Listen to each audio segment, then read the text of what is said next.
Este livro foi gravado pelo Serviço Domiciliar, editado e masterizado nos estúdios da Fundação Dorina Noil para cegos, lido por Anselmo D'Onofrio em julho de 2009. A Salamanca do Jaral, autor J. Simões Lopes Neto. Era um dia, um gaúcho pobre, blau, de nome, guasca de bom porte, mas que só tinha de seu um cavalo gordo, o facão afiado e as estradas reais, estava conchavado de posteiro ali na entrada do rincão, e nesse dia andava campeando um boi barroso. E no tranquito andava olhando para o fundo das sangas, para o alto das coxilhas, ao comprido das canhadas. Talvez deitado estivesse entre as carquejas, a carqueja é sinal de campo bom. Por isso o campeiro, às vezes, alçava-se nos estribos e, de mão em pala sobre os olhos, firmava mais a vista em torno. Mas o boi barroso, crioulo daquela querência, não aparecia. E Blau ia campeando e cantando. Abre aspas. Meu bonito boi barroso, que eu já contava perdido, deixando o rastro na areia, foi logo reconhecido. Montei no cavalo escuro e trabalhei logo de espora, e gritei, aperta a gente, que o meu boi se vai embora. No cruzar uma picada, meu cavalo relinchou, dei de rédea para a esquerda, e o meu boi me atropelou. Nos tentos que levavam um laço de 25 rodilhas para laçar o boi barroso lá no alto das coxilhas. Mas no mato carrasquento, onde o boi estava embretado, não quis usar o meu laço para não vê-lo retalhado. E mandei fazer um laço da casca do jacaré para laçar meu boi barroso num redomão pangaré. E mandei fazer um laço do couro da jacutinga para laçar meu boi barroso lá no passo da restinga. E mandei fazer um laço do couro da capivara para laçar meu boi barroso, nem que fosse a meia cara. Este era um laço de sorte, pois quebrou do boi a balda. Reticência, fecha aspas. Reticência. No tranquito ia, cantando e pensando na sua pobreza, no atraso das suas coisas. No atraso das suas coisas, desde o dia em que topou, cara a cara, com o caipora num campestre da Serra Grande, para lá, muito longe, no Botucaraí. A lua ia recém saindo e foi a boquinha da noite. Hora de agouro, pois então. Gaúcho valente, que era dantes, ainda era valente agora, mas quando cruzava o facão com qualquer paisano, o ferro da sua mão ia mermando e o do contrário o lanhava. Domador distorcido e parador, que por só pabulagem gostava de paletear, ainda era domador agora. Mas, quando gineteava mais floreiro, às vezes, num de repente, era volteado. De mão feliz para plantar, que ele não xoxava semente nem muda de raiz se perdia, ainda era plantador agora. Mas, quando a semeadura ia apontando da terra, dava praga em toda, tanta, que benzedura não vencia. E o arvoredo do seu plantio crescia entecado e mal floria, e quando dava fruta, era miche e era azeda. E assim, por esse teor, as coisas corriam-lhe mal. E pensando nelas, o gaúcho pobre, Blau, de nome, ia, ao tranquito, campeando, sem topar com o boi barroso. De repente, na volta de uma reboleira, bem na beirada de um boqueirão, sofrenou tostado. Ali em frente, quieto e manso, estava um vulto, de face tristonha e muito branca. Aquele vulto de face branca, aquela face tristonha. Já ouvira falar dele, sim, não uma nem duas, mas muitas vezes. E de homens que o procuravam, de todas as pintas, vindos de longe, num propósito para endrôminas de encantamentos. Conversas que se falavam baixinho, como no medo. Pro caso, os que podiam contar não contavam, porque uns desandavam apatetados e vagavam por aí sem dizer coisa com coisa, e outros calavam-se muito bem calados, talvez por juramento dado. Aquele vulto era o santão da Salamanca do Cerro. Blau Nunes sofrenou o cavalo. Correu-lhe um arrepio no corpo, mas era tarde para recuar. Um homem é para outro homem. E como era ele quem chegava, ele é que tinha de louvar. Saudou. Lausus Christi. Para sempre, amém, disse o outro e logo juntou. O boi Barroso vai trepando o cerro acima, vai trepando. Ele anda cumprindo o seu fadário. Blau Nunes pasmou do adivinho, mas repostou. Vou no rastro. Está enredado. Sou tapejara, sei tudo, palmo a palmo, até a boca preta da furna do cerro. Tu, paisano, sabes a entrada da Salamanca? É lá? Então sei. A Salamanca do Cerro do Jaral, desde a minha avó charrua, que ouvi falar. O que contava a tua avó? A mãe da minha mãe dizia assim. 2. Na terra dos espanhóis, do outro lado do mar, havia uma cidade chamada Salamanca, onde viveram os mouros que eram mestres nas artes de magia. E era numa furna escura que eles guardavam o condão mágico, por causa da luz branca do sol, que diz que desmancha a força da bruxaria. O condão estava no regaço de uma fada velha, que era uma princesa moça, encantada e bonita como só ela. No mês de Quaresma, os mouros escarneceram muito do jejum dos batizados e logo perderam uma batalha muito pelejada, e vencidos foram obrigados a ajoelharem-se ao pé da cruz bendita e a baterem nos peitos, pedindo perdão.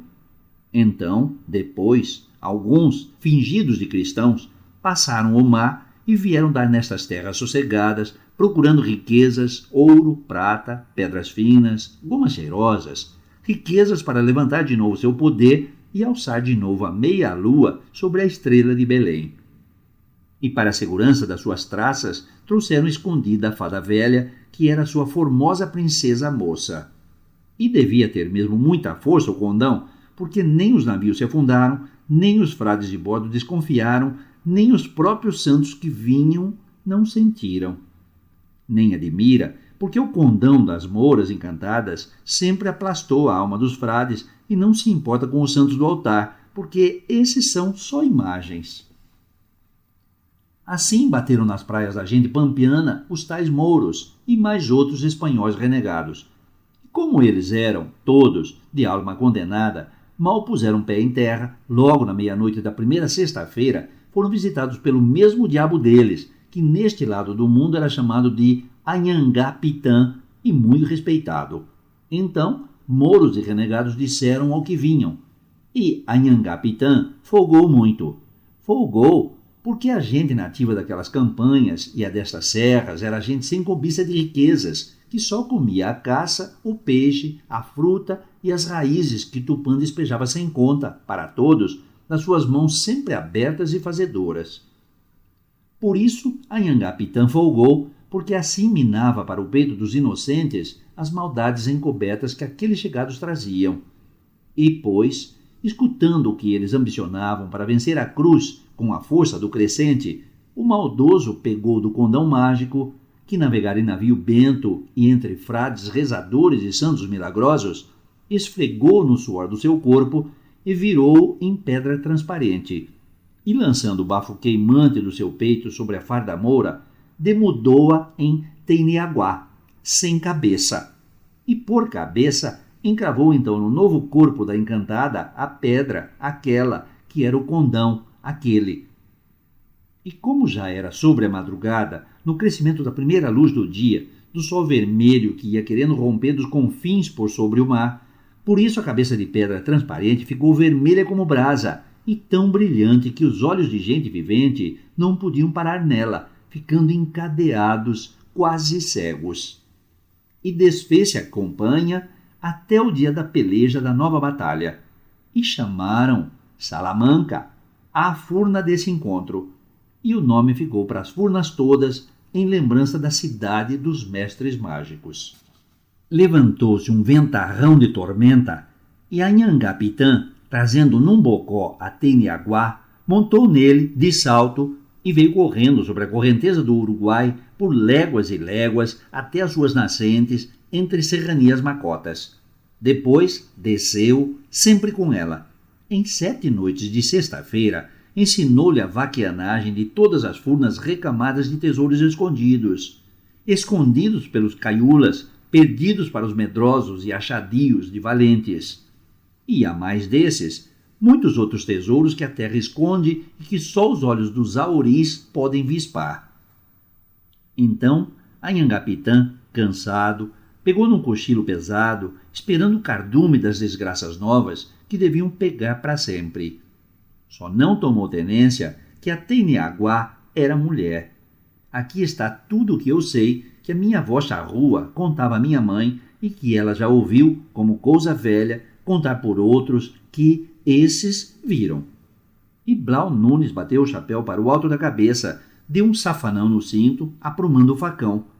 Foi parando o gesto e ficou-se olhando, sem mira, para muito longe, para onde a vista não chegava, mas onde o sonho acordado que havia nos seus olhos chegava de sobra e ainda passava. Ainda passava, porque o sonho não tem lindeiros nem tapumes. Falou então o vulto de face branca e tristonha. Falou em voz macia e disse assim: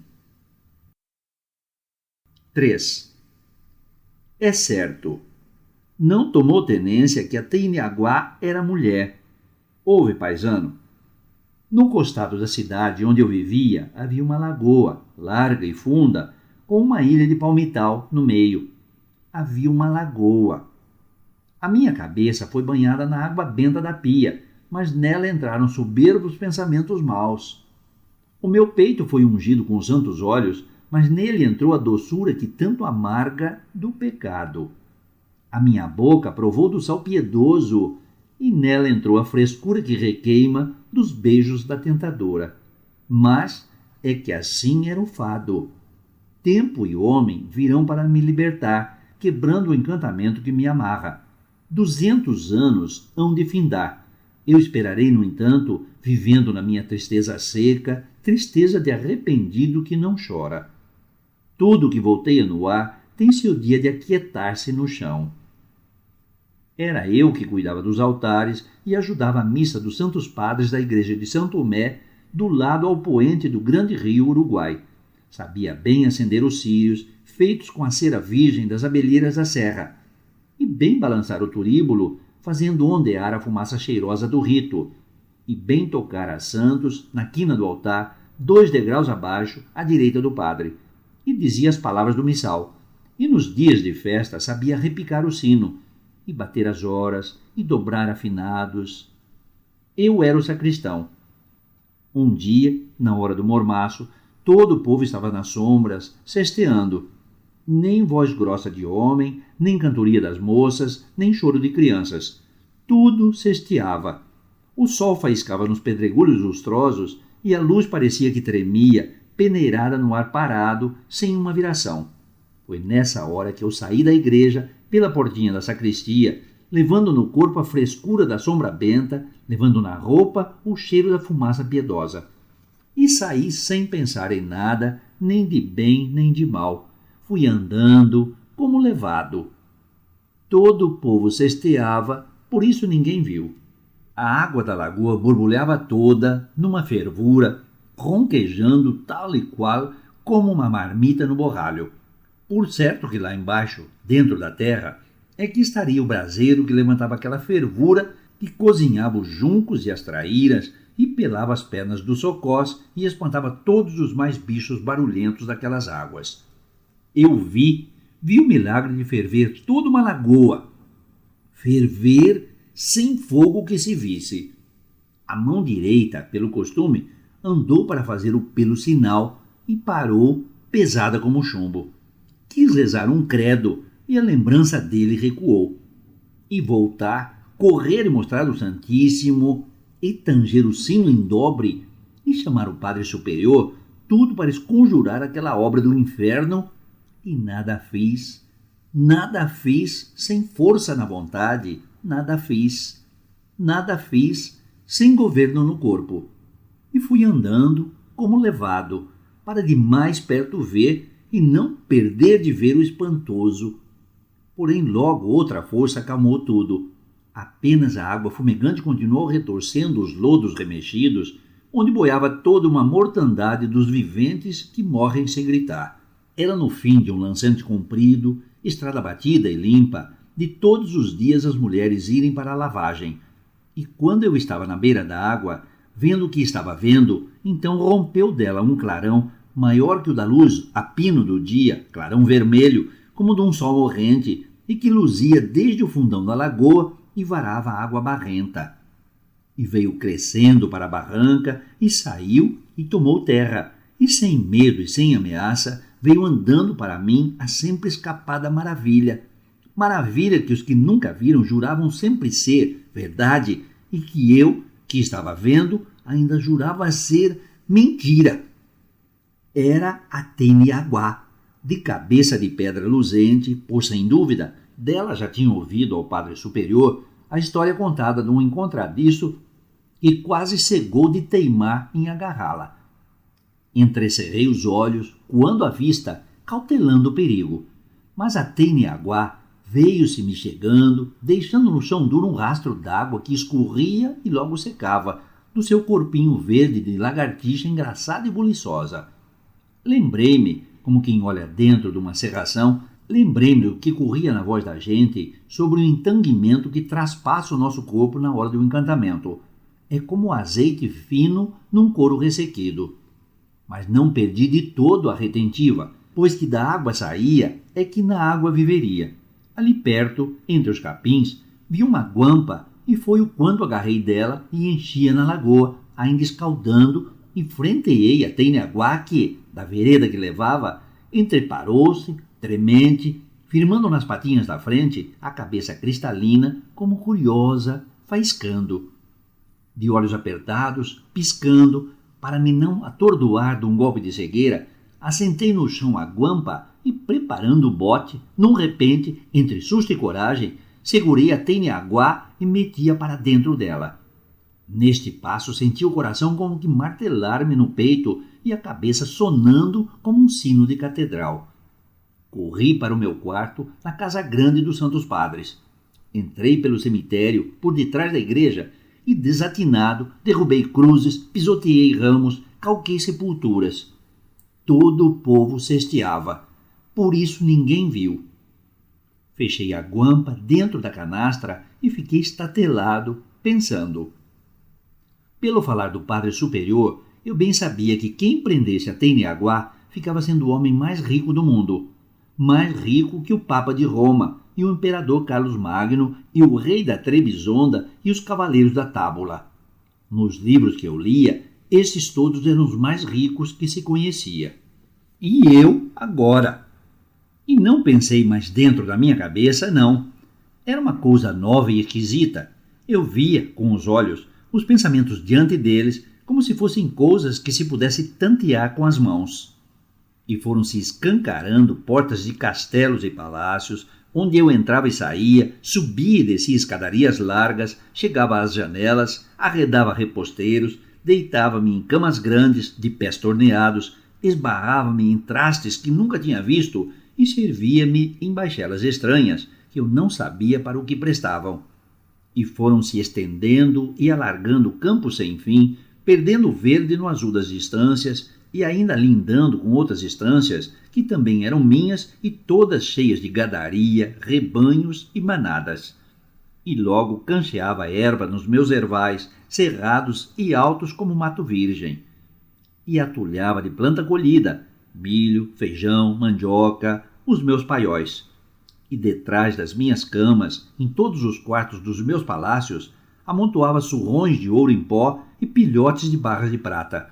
Dependuradas na galhação de 100 cabeças de servos, tinha bolsas de couro e de veludo, atochadas de diamantes, brancos como gotas d'água filtrada em pedra, que os meus escravos, saídos 1000, chegados 10, tinham ido catar nas profundas do sertão, muito para lá de uma cachoeira grande, em meia-lua, chamada de Iguaçu, muito para lá de outra cachoeira grande, de 7 saltos, chamada de Iguaíra.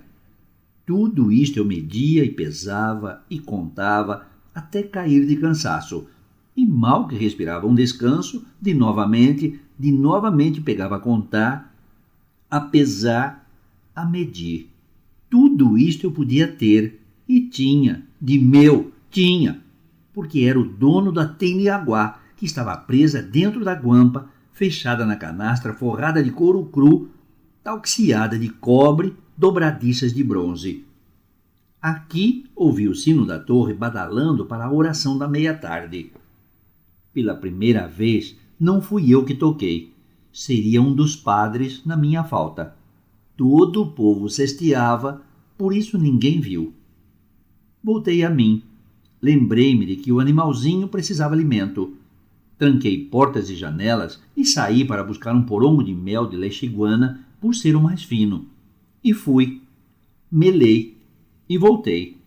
Abri sutil a porta e tornei a fechá-la, ficando no escuro. E quando descerrei a janela e andei para a canastra a tirar a guampa e libertar a Tênia-Aguá para comer o mel, quando ia fazer isso, os pés se me enraizaram, os sentidos do rosto se ariscaram e o coração mermou no compassar o sangue. Bonita, linda, bela, na minha frente estava uma moça que disse: 4. Eu sou a princesa Moura encantada, trazida de outras terras por sobre um mar que os meus nunca sulcaram. Vim e a Anhangá-Pitã transformou-me em Tênia-Aguá de cabeça luminosa, que outros chamam o carbúnculo, e temem e desejam, porque eu sou a rosa dos tesouros escondidos dentro da casca do mundo. Muitos têm me procurado com o peito somente cheio de torpeza, e eu lhes dei, escapado das mãos ambicioneiras e dos olhos cobiçosos, relampejando desdenhoso o lume vermelho da minha cabeça transparente. Tu não me procuraste ganoso, e eu subi ao teu encontro. E me bem trataste, pondo água na gampa e trazendo mel fino para o meu sustento. Se quiseres, todas as riquezas que eu sei, entrarei de novo na guampa, irás andando e me levarás onde eu te encaminhar, e serás senhor do muito, do mais, do tudo. A Tênia-Aguá, que sabe dos tesouros, sou eu, mas sou também princesa Moura. Sou jovem, sou formosa, o meu corpo é rijo e não tocado. E estava escrito que tu serias o meu pá. Serás o meu pá, se a cruz do teu rosário me não esconjurar. Senão, serás ligado ao meu flanco para, quando quebrado o encantamento, do sangue de nós ambos nascer uma nova gente, guapa e sábia, que nunca mais será vencida, porque terá todas as riquezas que eu sei e as que tu lhe carrearás por via dessas, se a cruz do teu rosário não me esconjurar. Sobre a cabeça da Moura amarelejava nesse instante o crescente dos infiéis. E foi-se adelgaçando no silêncio a cadência embalante da fala induzidora. A cruz do meu rosário. Fui passando as contas, apressado e atrevido, começando na primeira, e quando tenteei a última, e que entre as duas os meus dedos, formigando, deram com a cruz do Salvador, fui levantando o crucificado, bem em frente da bruxa, em salvatério, na altura do seu coração, na altura da sua garganta, da sua boca, na altura dos... reticência.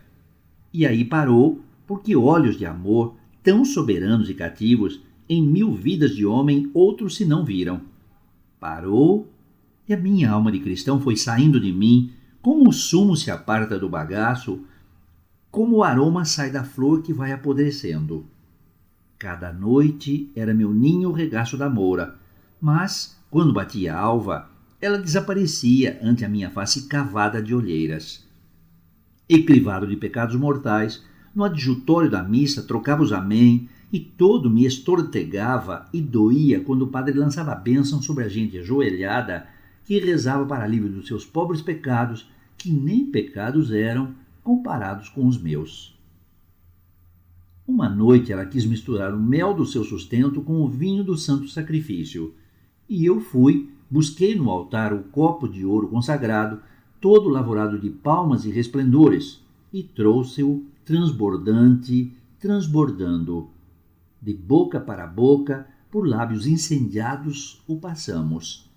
E embebedados caímos, abraçados. Solnado, despertei. Estava cercado pelos santos padres. Eu, descomposto. No chão o copo entornado. Sobre o oratório, desdobrada, uma charpa de seda, lavrada de bordaduras exóticas, onde sobressaía uma meia-lua prendendo entre as aspas uma estrela. E acharam na canastra a guampa e no porongo o mel, e até no ar farejaram um cheiro mulherengo. Nem tanto era preciso para ser logo jungido em manilhas de ferro. Afrontei o arroxo da tortura entre ossos e carnes amachucadas e unhas e cabelos repuxados. Dentro das paredes do segredo não havia gritos nem palavras grossas. Os padres remordiam a minha alma, prometendo um inferno eterno e espremiam meu arquejo decifrando uma confissão. Mas a minha boca não falou. Não falou por senha firme da vontade, que não me palpitava confessar quem era ela e que era linda. Enraivado entre dois amargos desesperos, não atinava a sair deles. Se das riquezas, que eu queria só para mim, se do seu amor, que eu não queria que fosse senão meu, inteiro e todo. Mas por senha da vontade, a boca não falou. Fui sentenciado a morrer pela morte do garrote, que é infame. Condenado fui por ter dado passo errado com um bicho imundo, que era bicho e mulher moura, falsa, sedutora e feiticeira. No adro e no largo da igreja, o povo ajoelhado batia nos peitos, clamando a morte do meu corpo e a misericórdia para minha alma. O sino começou dobrando afinados. Trouxeram-me em braços, entre alabardas e lanças, e um cortejo moveu-se, compassando a gente d'armas, os santos padres, o carrasco e o povaréu. Dobrando afinados, era por mim. 5.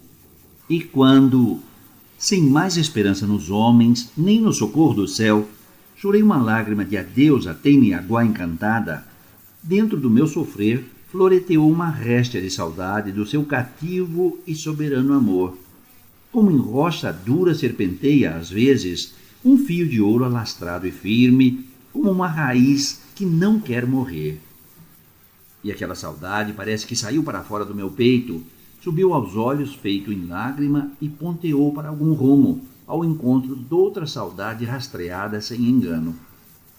Parece, porque nesse momento um ventarrão estourou sobre as águas da lagoa e a terra tremeu, sacudida, tanto de as árvores desprenderem os seus frutos, de os animais estaquearem-se, medrosos, e de os homens caírem de cócoras, aguentando as armas, outros, de bruços, tateando o chão. E nas correntezas sem corpo da ventania redemoinhavam em chusma vozes guaranis, esbravejando se soltasse o padecente. Para trás do cortejo, desfiando o som entre as poeiras grossas e folhas secas levantadas, continuava o sino dobrando afinados. Os santos padres, pasmados, mas sisudos, rezavam encomendando a minha alma. Em roda, boquejando, chinas, piás, índios velhos, soldados de couraça e lança, e o alcaide, vestido de samarra amarela, com 2 leões vermelhos e a coroa del rei brilhando em canutilho de ouro. A lágrima do adeus ficou suspensa, como uma cortina que embacia o claro ver, e o palmital da lagoa, o boleado das coxilhas, o recorte da serra, tudo isto, que era grande e sozinho, cada um enchia e sobrava para os olhos limpos de um homem, tudo isso eu enxergava junto, empastalhado e pouco, espelhando-se na lágrima suspensa que se encrespava e adelgaçava, fazendo franjas entre as pestanas balançantes dos meus olhos de condenado sem perdão. A menos de braça estava o carrasco atento no garrote. Mas os olhos do meu pensamento, altanados e livres, esses viam o corpo bonito, lindo, belo da princesa Moura e recreavam-se na luz cegante da cabeça encantada da Teniaguá, onde reinavam os olhos dela, olhos de amor, tão soberanos e cativos como em 1000 vidas de homem outros se não viram. E, por certo, por essa força que nos ligava sem ser vista, como naquele dia em que o povo cesteava e também nada viu, por força dessa força, quanto mais os padres e alguazis ordenavam que eu morresse, mais pelo meu livramento forcejava o irado peito da encantada, não sei se de amor perdida pelo homem, se de orgulho perverso do perjuro, se dá esperança de um dia ser humana. O fogo dos borralhos foi se alteando em labaredas e saindo pela quincha dos ranchos, sem queimá-los. As crianças de peito soltaram palavras feitas como gente grande, e bandadas de urubus apareceram e começaram a contradançar tão baixo que se lhes ouvia o esfregar das penas contra o vento, a contradançar, afiados para uma carniça que ainda não havia, porém que havia de haver. Mas os santos padres alinharam-se na sombra do Santíssimo e borrifaram de água benta o povo amedrontado, e seguiram, como num propósito, encomendando a minha alma. O alcaide levantou o pendão real e o carrasco varejou-me sobre o garrote, infame de minha morte, por ter tido amores como mulher moura, falsa, sedutora e feiticeira. Rolou, então, sobre o vento e nele foi a lágrima do adeus que a saudade destilara. Deu logo à lagoa um ronco bruto, nunca ouvido, tão dilatado e monstruoso, e rasgou-se Cerce em um sangão medonho entre largo e fundo, e lá no abismo, na caixa por onde ia já correndo em borbotão, a água lamenta sujando as barrancas novas. Lá eu vi, e todos viram a Tênia-Aguá de cabeça de pedra transparente, fogachando luminosa como nunca, a Tênia-Aguá correr, estrombando os barrocais até rasgar, romper, arruir a boca do sangão na alta barranca do Uruguai, onde a correnteza em marcha despencou-se, espadanando em espumarada escura como caudal de chuvas tormentosas. A gente levantou para o céu um vozear de lástimas e choros e gemidos, que a missão de São Tomé ia perecer, e desabar a igreja, a terra expulsar os mortos do cemitério, que as crianças inocentes iam perder a graça do batismo, e as mães secar o leite, e as roças o plantio, os homens a coragem. Depois de um grande silêncio, balançou no ar, como esperando. Mas um milagre se fez. O Santíssimo, de si próprio, perpassou a altura das coisas e lá em cima cortou no ar turvado a cruz bendita. O Padre Superior tremeu como em terçã e tartamudo e trôpego marchou para o povoado.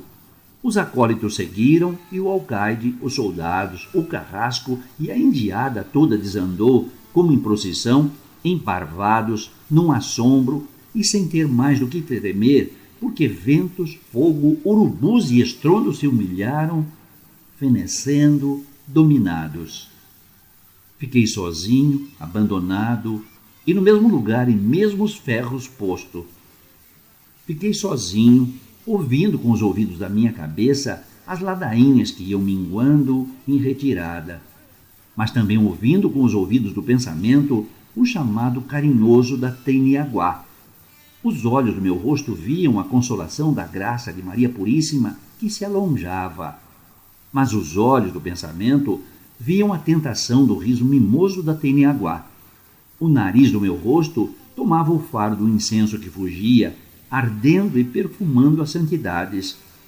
Mas o faro do pensamento sorvia a essência das flores do mel fino de que a Tênia-Aguá tanto gostava. A língua da minha boca estava seca, de agonia, dura, de terror, amarga, de doença.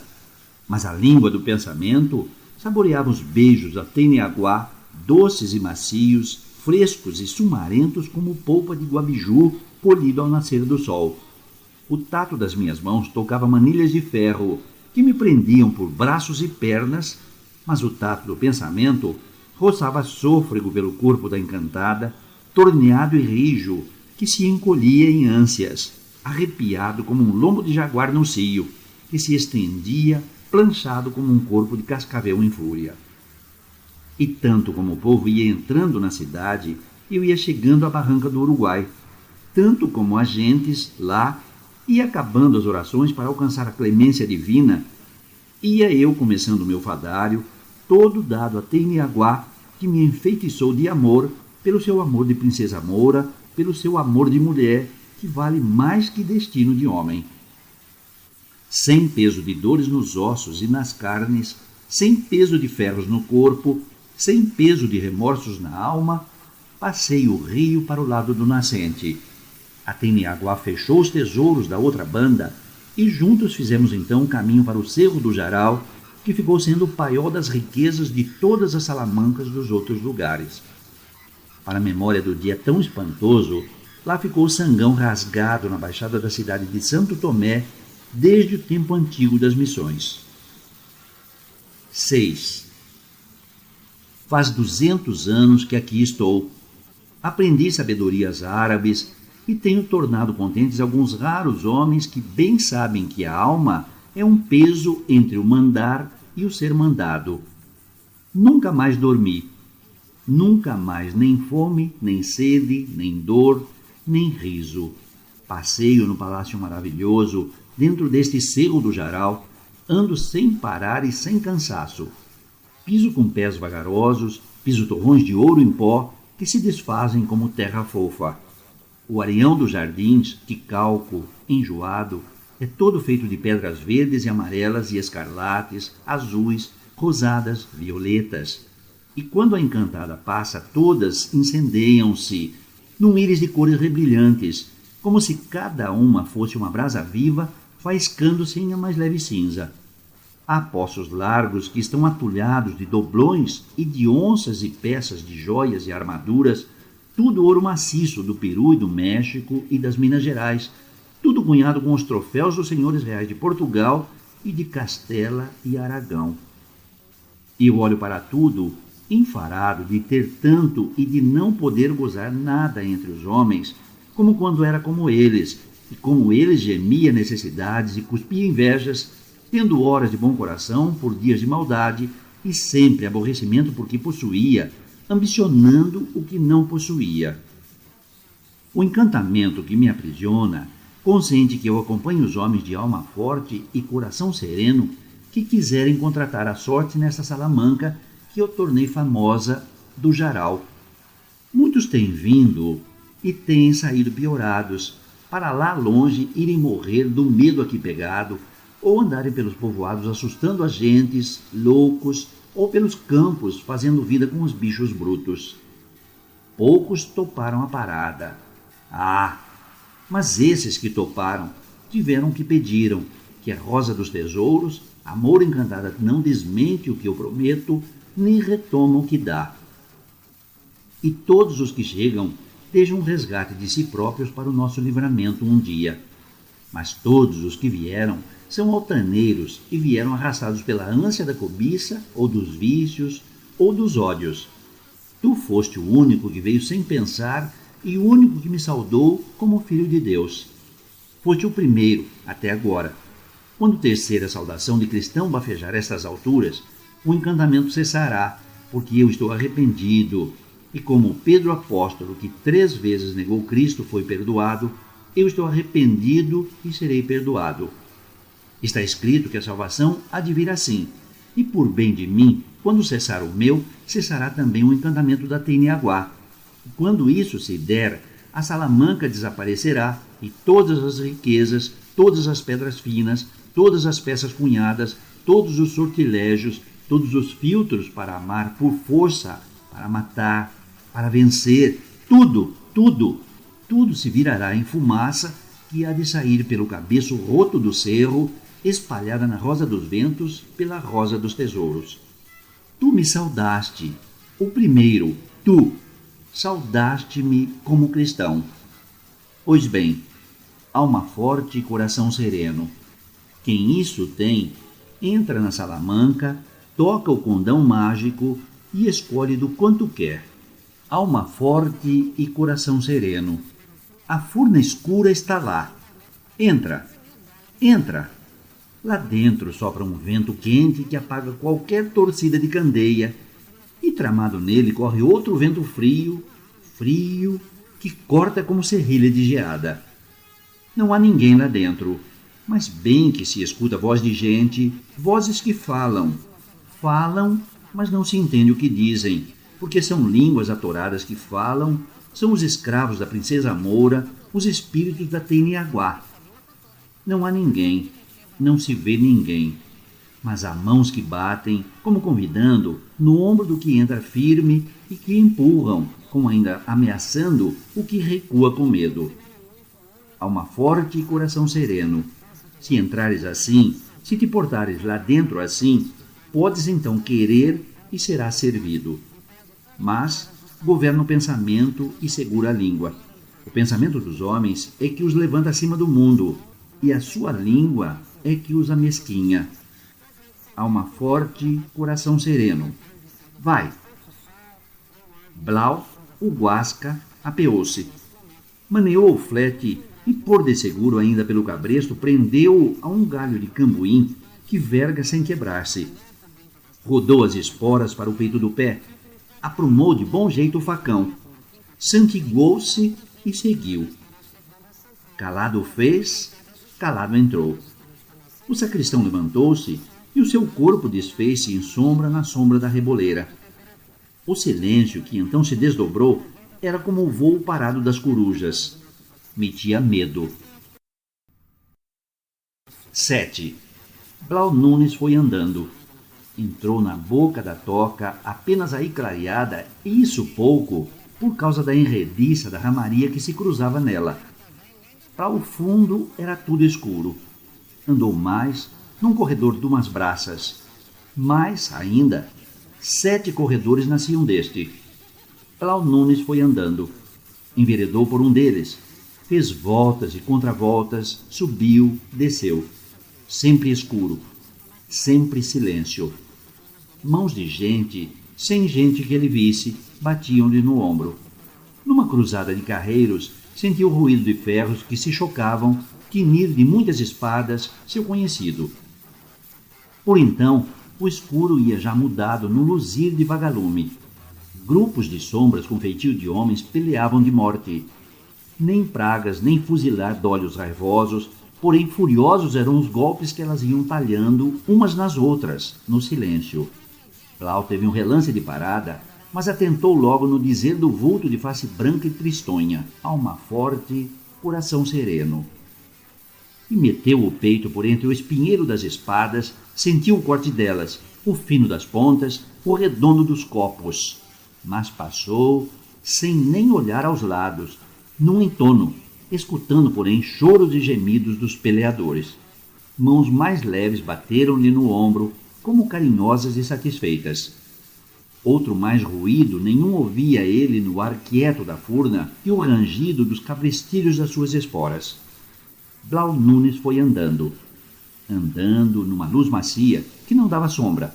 Enredada como os caminhos de um capim era a furna, dando corredores sem conta a todos os rumos. E ao desembocar do em que vinha, justo num cotovelo dele, saltaram-lhe aos 4 lados jaguares e pumas, de goela aberta e bafo quente, patas levantadas mostrando as unhas, a cola mosqueando, numa fúria. E ele meteu o peito e passou, sentindo a cerda dura das feras roçarem-lhe o corpo. Passou sem pressa nem vagar, escutando os urros que para trás iam ficando e morrendo sem eco. As mãos, de braços que ele não via, em corpos que não sentia, mas que, certo, o ladeavam, as mãos iam-lhe sempre afagando os ombros, sem bem o empurrar, mas atirando-o para adiante, adiante. A luz ia na mesma, cor da de vagalume, esverdeada e amarela. Blau Nunes foi andando. Agora era um lançante, e ao fim dele parou num redondel topetado de ossamentas de criaturas. Esqueletos de pé, encostados uns nos outros, muitos, derreados, como numa preguiça. Pelo chão caídas, partes deles despencadas. Caveiras soltas, dentes branqueando, tampos de cabeças, buracos de olhos. Pernas e pés em passo de dança, alcatras e costelas meneando-se num vagar compassado, outras em saracoteio. Aí o seu braço direito quase moveu-se acima, como para fazer o sinal da cruz. Porém, alma forte, coração sereno, meteu o peito e passou entre as ossadas, sentindo o bafio que elas soltavam das suas juntas bolorentas. As mãos, aquelas, sempre brandas, afagavam-lhe outra vez os ombros. Blau Nunes foi andando. O chão ia alteando-se, numa trepada forte que ele venceu sem aumentar a respiração, e num desvão, a modo de um forno, teve de passar por uma como porta dele, e aí dentro era um jogo de línguas de fogo, vermelho e forte, como atiçado com lenha de nhanduval, e repuxos d'água, saídos das paredes, batiam nele e referviam, chiando, fazendo vapor. Um ventarrão rondava ali dentro, enovelando águas e fogos, que era uma temeridade cortar aquele turbilhão. Outra vez, ele meteu o peito e passou, sentindo o mormaço das labaredas. As mãos do ar mais o palmeavam nos ombros, como querendo dizer, muito bem. Blau Nunes foi andando. Já tinha perdido a conta do tempo e do rumo que trazia. Sentia no silêncio como que um peso de arrobas. A claridade mortiça, porém, já se lhe assentara nos olhos e tanto que viu adiante, em sua frente e caminho, um corpo enroscado, sarapintado e grosso, batendo no chão uns chocalhos, grandes como ovos de teutel. Era a Boicininga, guarda desta passagem, que levantava a cabeça flechosa, lanceando o ar com a língua de cabelos, preta, firmando no vivente a escama dos olhos, luzindo, preto, como botões de veludo. Das duas presas recurvas, grandes como as aspas de um tourito de sobreano, pingava uma goma escura que era a peçonha sobrante por muito jejum de mortandade lá fora. A Boicininga, a cascavel amaldiçoada, toda se meneava, chocalhando os guizos, como por aviso, fueirando o ar com a língua, como por prova. Uma serenada de suor minou na testa do paisano. Porém, ele meteu o peito e passou, vendo, sem olhar, a Boicininga altear-se e descair, chata e tremente. E passou, ouvindo o chocalho da que não perdoa, o silbido da que não esquece. E logo então, que era este o quinto passo de valentia que vencera sem temer, de alma forte e coração sereno, logo então as mãos voantes anedearam-lhe o cabelo, palmearam-lhe mais chegadas os ombros. Blau Nunes foi andando. Desembocou num campestre de gramado fofo que tinha um cheiro doce que ele não conhecia. Em toda a volta, árvores enfloradas e estadeando frutos. Passarinhada de penas vivas e cantoria alegre. Veadinhos mansos. Capororocas e outro muito bicharedo que recreava os olhos. E listando a meio o campestre, brotado de uma roca coberta de samambaias, um olho d'água que saía em toalha e logo corria em riachinho, pipocando o quanto sobre areião solto, palhetado de malacachetas brancas como uma farinha de prata.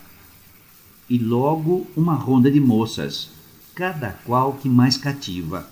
Uma ronda alegre saiu dentre o arvoredo, a cercá-lo, a seduzi-lo, a ele, Blau, gaúcho pobre, que só mulheres de anáguas resvalonas conhecia. Vestiam-se umas em frouxo trançado de flores, outras de fios de contas, outras na própria cabeleira solta.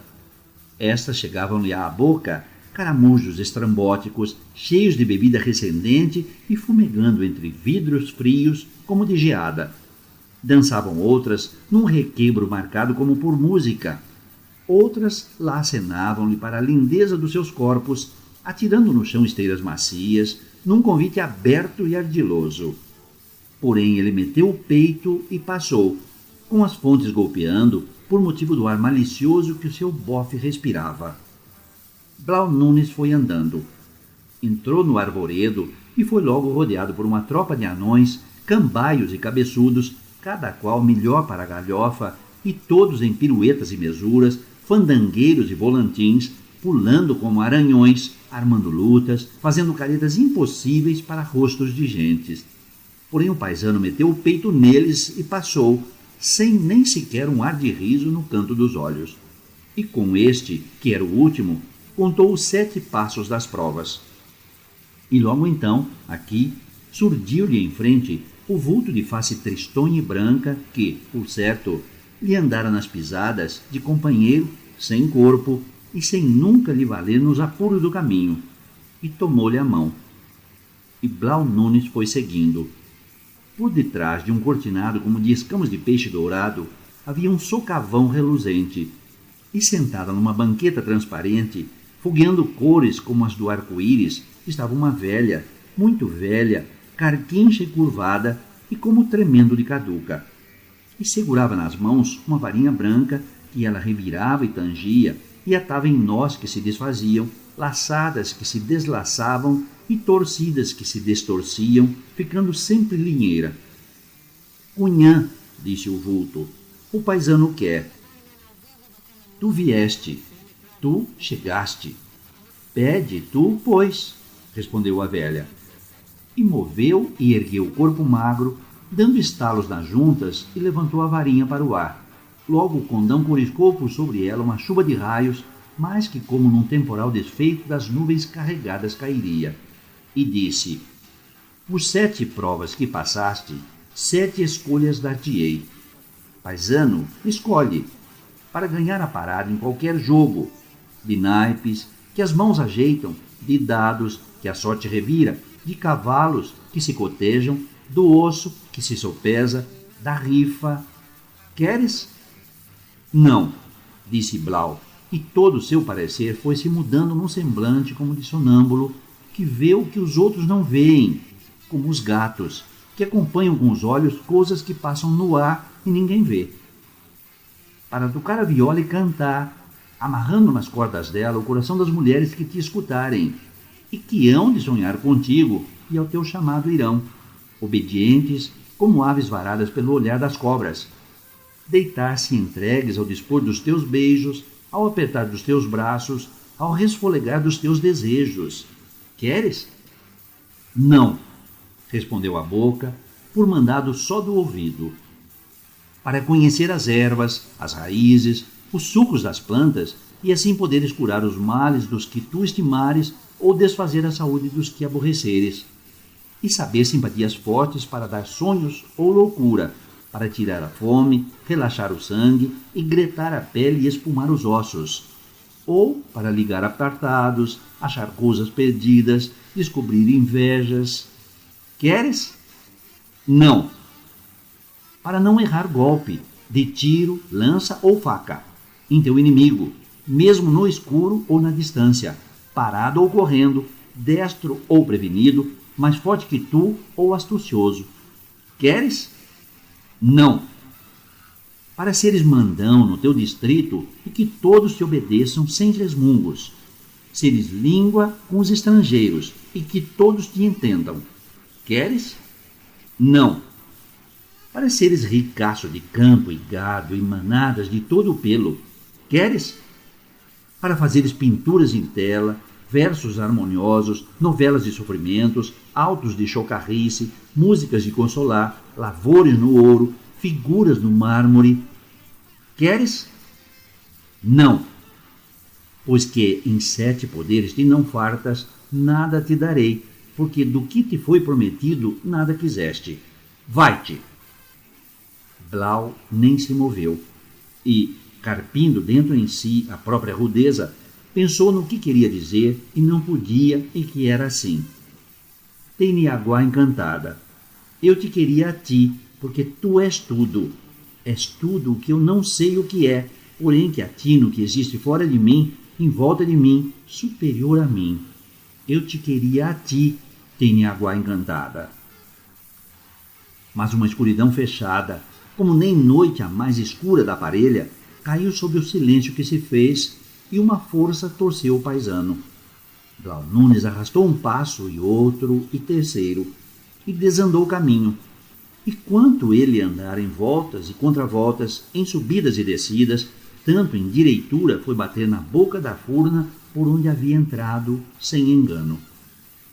E viu atado e quieto o seu cavalo. Em roda, as mesmas restingas, ao longe, os mesmos descampados mosqueados de pontas de gado, a um lado o encordoado das coxilhas, a outro, numa aberta entre matos, um claro prateado, que era a água do arroio. Memorou que tinha acabado de ver e de ouvir e de responder. Dormido não tinha, nem susto de tirar o entendimento. E pensou que, tendo tido oferta de muito, não lograra nada por querer tudo. E num arranco de raiva cega, decidiu outra investida. Voltou-se para entrar de novo. mas bateu com o peito na parede dura do cerro. Terra maciça, mato cerrado, capins, limos e nenhuma fresta, nem brecha, nem buraco, nem furna, caverna, toca, por onde escorresse um corpinho de guri, quanto mais passasse porte de homem. Desanimado e penaroso, compôs o cavalo e montou, e ao dar de rédea, apareceu-lhe pelo lado de laçar o sacristão, o vulto de face branca e tristonha, que tristemente estendeu-lhe a mão, dizendo: Nada quiseste. Tiveste a alma forte e o coração sereno, tiveste, mas não soubeste governar o pensamento nem segurar a língua. Não te direi se bem fizeste ou mal, mas como és pobre e isso te aflige, aceita este meu presente que te dou. É uma onça de ouro que está furada pelo condão mágico. Ela te dará tantas outras quantas quiseres, mas sempre de uma em uma e nunca mais que uma por vez. Guarda-a em lembrança de mim. E o corpo do sacristão encantado desfez-se em sombra na sombra da reboleira. Blau Nunes meteu na guaiaca a onça furada e deu de rédea. O sol já tinha cambado e o cerro do Jaral já fazia sombra comprida sobre os bamburrais e restingas que lhe formavam assento. 8. Na troteada para o posto em que morava, um ranchote de beira no chão, tendo por porta um couro, Blau rumeou para uma venda grande que sortia aquele vecindário, mesmo a troco de courama, cerda ou algum tambeiro. E como vinha de garganta seca e a cabeça atordoada, mandou botar uma bebida. Bebeu e puxou da guaiaca a onça e pagou. Era tão mínima a despesa e o câmbio que veio, tanto, que pasmou, olhando para ele, de tão desacostumado que andava de ver dinheiro tanto que chamasse seu. E de dedos engatanhados, socou-o todo para dentro da guaiaca, sentindo-lhe o peso e o sonido afogado. Calado, montou de novo, retirando-se. No caminho foi pensando nas todas as coisas que carecia e que iria comprar. Entre aperos e armas e roupas, um lenço grande e umas botas, outro cavalo, umas esporas e embelecos que pretendia, andava tudo por uma mão cheia de cruzados. E a si próprio perguntava se aquela onça encantada, dada por Arindês, teria mesmo condão de entropilhar outras muitas, tantas como as que precisava, e mais ainda, outras e outras, que o seu desejo fosse despencando? Chegou ao posto e, como homem avisado, não falou do que fizera durante o dia, apenas do boi arroso que campeou e não achou.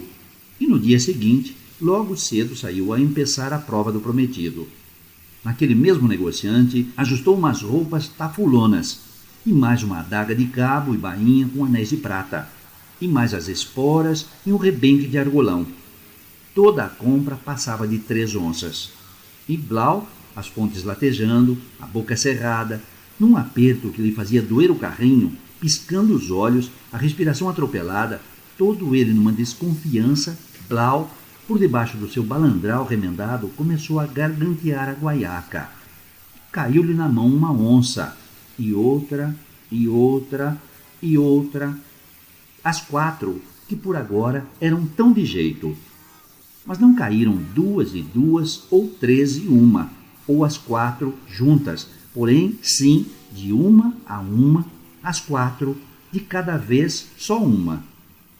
Voltou ao rancho com a maleta tochada, mas, como homem avisado, não falou do acontecido. No outro dia, seguiu a outro rumo, para outro negociante mais forte e de prateleiras mais variadas. Já levava alinhavado o sortimento que ia fazer e, muito em ordem, foi encomendando a parte das coisas, tendo cuidado em não querer nada de cortar, só peças inteiras, que era para, no caso de falhar a onça, recuar da compra, fazendo um feio, é verdade, mas não sendo obrigado a pagar estrago algum. Notou a conta que andava por 15 onças, uns cruzados para menos. E outra vez, por debaixo do seu balandral remendado, começou a gargantear a guaiaca, e logo lhe foi caindo na mão uma onça, e segunda, outra, e quarta, mais outra, e sexta, e assim, de uma em uma, as 15 necessárias. O negociante ia recebendo e alinhando sobre o balcão as moedas conforme vinham elas emanando da mão do pagador. E quando estavam todas, disse, entre risonho e desconfiado: Ué, puxa, cada onça das suas parece que é um pinhão que é preciso descascar a unha. No terceiro dia, passou na estrada uma cavalhada. Blau fez parar a tropa e ajustou uma quadrilha, apartada por ele, à sua vontade, e como facilitou o preço, fechou-se o trato. Ele e o capataz, sós no meio da cavalhada, iam fazendo mover-se os animais. No apinhado de todas, Blau marcava a cabeça que mais lhe agradava pelo focinho, pelos olhos, pelas orelhas. Com um sorvel fino, de armada pequena, reboleava por dentro e ia, certo, laçar o bagual escolhido. Se ainda sem ova de bons cascos, aprazia-lhe, tirava-o então, como seu, para o potreiro do piquete. Olho de campeiro, não errou vez alguma a escolha, e 30 cavalos, à flor, foram apartados, custando 45 onças. E enquanto a tropa verdeava e bebia, os tratistas foram para a sombra de uma figueira que havia na beira da estrada.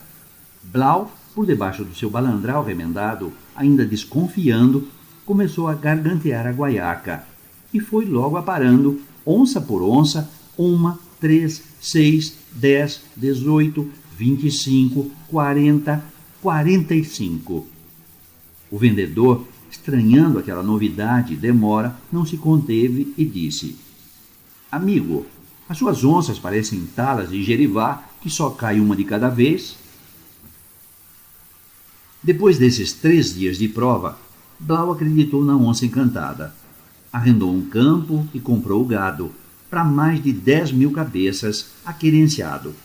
O negócio era muito acima de 3.000 onças a pagar no recebimento. Aí o coitado perdeu quase o dia inteiro a gargantear a guaiaca e a aparar onça por onça, uma atrás da outra, sempre uma a uma. Cansou-lhe o braço, cansou-lhe o corpo. Não falhava golpe, mas tinha de ser como uma martelada, que não se dá 2 ao mesmo tempo. O vendedor, à espera que Blau completasse a soma, saiu, mateou, cesteou. E quando, sobre a tarde, voltou à ramada, lá estava ele ainda aparando onça atrás de onça. Ao escurecer, estava completo o ajuste. Começou a correr a fama da sua fortuna, e todos espantavam-se por ele, gaúcho despilchado de ontem, pobre, que só tinha de seu as chilcas, afrontar os abonados, assim, do pé para a mão. E também era falado o seu esquisito modo de pagar, que pagava sempre, vale a verdade, só de onça por onça, uma depois da outra e nunca ao menos 2 acolheradas. Aparecia gente a propor-lhe negócio, ainda de pouco preço, só para ver como aquilo era. E para todos era o mesmo mistério. Mistério para o próprio Blau, muito rico, mas de onça em onça, como tala de Jerivá, que só cai uma de cada vez, como pinhão da serra, que só se descasca de 1 a 1. Mistério para Blau, muito rico, mas todo o dinheiro que ele recebia, que entrava das vendas feitas, todo o dinheiro que lhe pagavam a ele, todo desaparecia, guardado na arca de ferro, desaparecia como desfeito em ar. Muito rico das onças que precisasse, e nunca faltaram para gastar no que lhe parecesse. Bastava-lhe gargantear a guaiaca e elas começavam a pingar. Mas nenhuma das que recebia lhe ficava, todas evaporavam-se como água em tijolo quente. 9.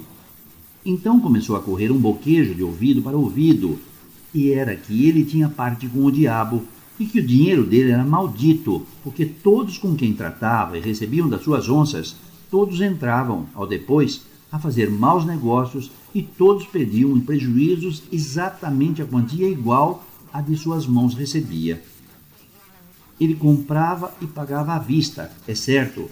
O vendedor contava e recebia, é certo. Mas o negócio empreendido com esse valor era de prejuízo garantido. E ele vendia e recebia, é certo. Mas o valor recebido, que ele guardava e rondava, sumia-se como um vento, e não era roubado nem perdido, era sumido por si mesmo. O boquejar foi alastrando, e já diziam que aquilo, por certo, era a mandinga arrumada na salamanga do Jaral, onde ele foi visto mais de uma feita, e que lá é que se jogava a alma contra a sorte. E os mais vivarachos já faziam suas madrugadas sobre o Jaral. Outros, mais sorros, para lá tocavam-se ao escurecer, outros, atrevidaços, iam à meia-noite, outros ainda ao primeiro cantar dos galos. E como nesse carreiro de precatados cada um fazia por ir de mais escondido, sucedeu que, como sombras, se pechavam entre as sombras das reboleiras, sem atinar com a salamanca, ou sem topete para, na escuridão, quebrar aquele silêncio, chamando o santão num grito alto. No entanto, Blau começou a ser tratado de longe como um chimarrão rabioso. Já não tinha com quem pautear. Churrasqueava solito e solito mateava, rodeado dos cachorros que uivavam, às vezes um, às vezes todos. A peonada foi saindo e conchavando-se noutras partes. Os negociantes nada compravam-lhe e negaceavam para vender-lhe. Os andantes cortavam campo para não pararem nos seus galpões. Blau deu em cismar, e cisma foi que resolveu acabar com aquele cerco de isolamento que o ralava e esmorecia. Montou a cavalo e foi ao cerro. Na trepada sentiu aos dois lados barulho nos bamburrais e nas restingas, mas pensou que seria uma ponta de gado chucro que disparava e não fez caso. Foi trepando, mas não era não gado chucro espantado, nem guaraxaim corrido, nem tatu vadio. Era gente que se escondia uns dos outros e dele. Assim chegou à reboleira do mato, tão sua conhecida e recordada, e como chegou, deu de cara com o vulto de face branca e tristonha, o sacristão encantado, o santão. Ainda desta vez, como era ele que chegava, a ele competia louvar. Saudou como da outra. Lausus Christi. Para sempre, amém, respondeu o vulto. Então Blau, de a cavalo, atirou-lhe aos pés a onça de ouro, dizendo: Devolvo. Prefiro a minha pobreza dantes à riqueza desta onça, que não se acaba, é verdade, mas que parece amaldiçoada, porque nunca tem parelha e separa o dono dos outros donos de onças. Adeus. Fica-te com Deus, sacristão. Seja Deus louvado, disse o vulto e caiu de joelhos, de mãos postas, como numa reza. Pela terceira vez falaste no nome santo, tu, paisano, e com ele quebraste o encantamento. Graças, graças, graças. E neste mesmo instante, que era o da terceira vez que Blau saudava no nome santo, neste mesmo momento ouviu-se um imenso estouro que retumbou naquelas 20 léguas em redor. O cerro do Jaral tremeu de alto a baixo até as suas raízes, nas profundas da terra, e logo, em cima, no chapéu do espigão, apareceu, cresceu, subiu, aprumou-se, brilhou, apagou-se, uma língua de fogo, alta como um pinheiro, apagou-se e começou a sair fumaça negra em rolos grandes que o vento ia tocando para longe, por cima do encordoado das coxilhas, sem rumo feito, porque a fumaceira inchava e desparramava-se no ar, dando voltas e contravoltas, torcendo-se, enroscando-se, em altos e baixos, num desgoverno, como uma tropa de gado alçado que espirra e se desmancha como água passada em regador. Era a queima dos tesouros da Salamanca, como dissera o sacristão. Sobre as caídas do cerro, levantou-se um vozerio e tropel.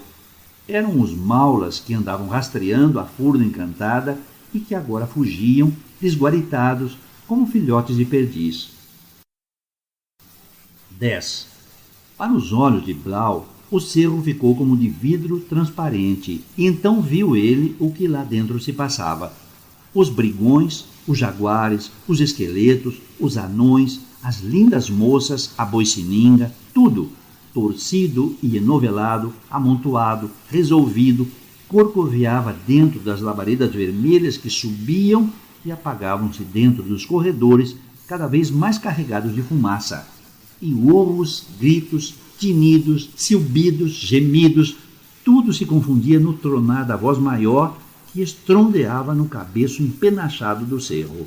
Ainda uma vez, a velha Carquincha transformou-se na Teniaguá e a Teniaguá na Princesa Moura, a Moura numa tapuia formosa, e logo o vulto de face branca e tristonha tornou a figura do sacristão de São Tomé, o sacristão, por sua vez, num guasca desempenado.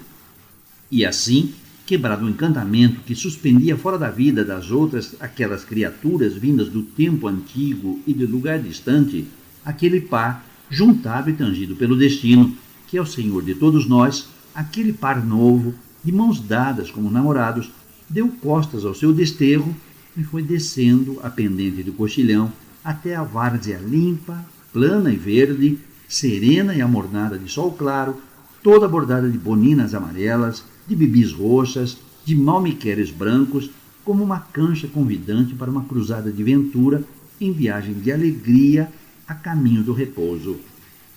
Blau Nunes também não quis mais ver.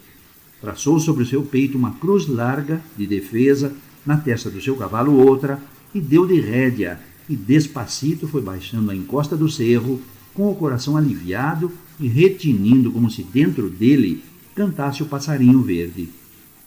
E agora estava certo de que era pobre como dantes, porém que comeria em paz o seu churrasco, e em paz o seu chimarrão, em paz a sua cesta, em paz a sua vida.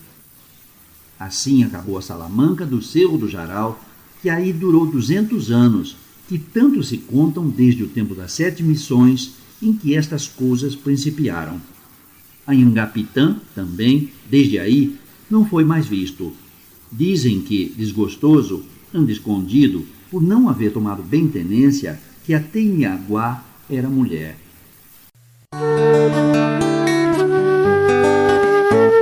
Você acabou de ouvir um audiolivro produzido pela Fundação Dorina Noio para Cegos. Para ler este conto, acesse www.poeteiro.com. Para ler esse conto, acesse www.poeteiro.com.